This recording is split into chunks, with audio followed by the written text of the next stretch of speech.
घास और बांस की प्रेरणास्पद कहानी जो देती है सबसे बड़ी सीख।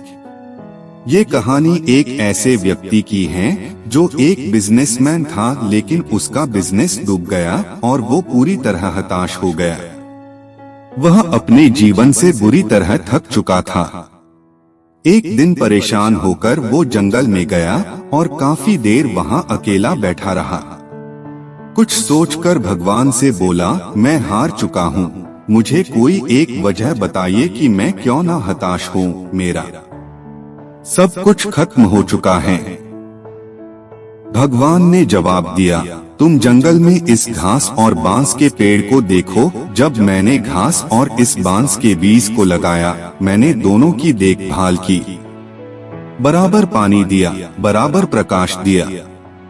घास बहुत जल्दी बड़ी होने लगी और इसने धरती को हरा भरा कर दिया, लेकिन बांस का बीज बड़ा नहीं हुआ। लेकिन मैंने बांस के लिए अपनी हिम्मत नहीं हारी। भगवान ने बोलना जारी रखा।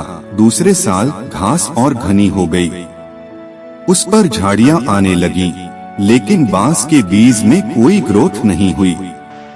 लेकिन मैंने फिर भी बांस के बीज के लिए हिम्मत नहीं हारी।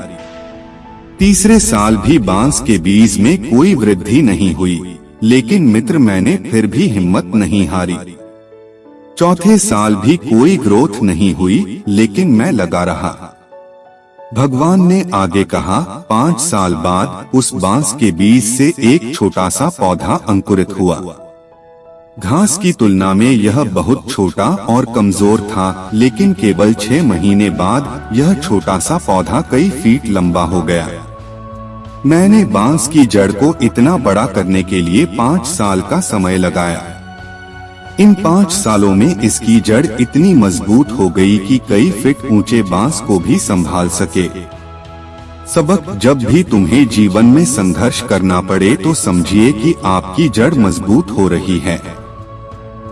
संघर्ष आपको मजबूत बना रहा है, जिससे कि आप आने वाले कल को सबसे बेहतरीन बना सको। किसी दूसरे से अपनी तुलना मत करो। अपने जीवन के किरदार में थोड़ा पेशेंस रखें।